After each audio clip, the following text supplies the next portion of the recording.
ශුද්‍ර තරංග උඳුනක ආහාර පිසීම සිදුවන්නේ කෙසේද?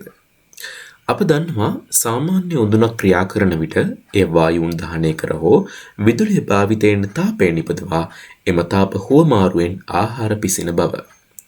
නමුත් ශුද්‍ර තරංග උඳුනක් තුළ එවැනි විශාල තාපය චලනය වීමක් අපට දැකිය නොහැක. සරලව එය ක්‍රියාත්මක විට එහි අභ්‍යන්තරය ස්පර්ශ කළද එහි උණුසුම් බවක් නොදැනේ. එසේනම් ඉතා කුඩා කාලයක් තුළ එමගින් ආහාර පිසීම සිදුවන ක්‍රමය කුමක්ද?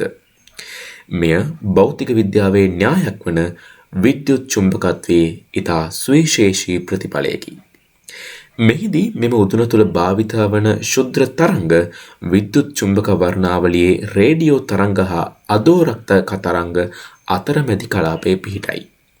එම තරංගවලට අනන්‍ය වූ සංඛ්‍යාත පරාසය නිසා එම තරංග උදුන තුළ ඇති වාතය මගහැරමින් තාපය ලෙස ශක්තිය වැය නොකර ගමන් කරයි. ඒ වෙනුවට එම ශුද්ධ තරංග ආහාර තුළ ඇති ද්‍රවීය අණු මත ක්‍රියා කරයි. පෘථිවියේ බහුලතම ද්‍රවීය අණුවක් වන ජලය මෙහිදී බොහෝ සෙයින් බලපෑමට ලක්වේ.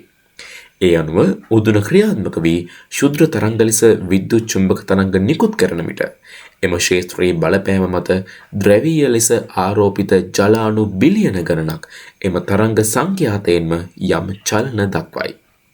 මෙම චලන නිසා ඇතිවන අණුක මට්ටමේ ඝර්ෂණය උදුන තුළ ඇති ආහාර අභ්‍යන්තරයේ තාප ශක්තිය චලනය කරයි. ඉන් අනතුරුව එම අභ්‍යන්තර තාප ශක්තිය සන්නයනය ඔස්සේ ඉතා වේගයෙන් බාහිර ස්තර වෙත ගමන් කරයි. උදුන ඇතුළත උණුසුම් නොවී ශුද්‍ර තරංග උදුනක් තුළ ආහාර පමණක් උණුසුම් වන්නේ මෙම ක්‍රමවේදය ඔස්සේයි.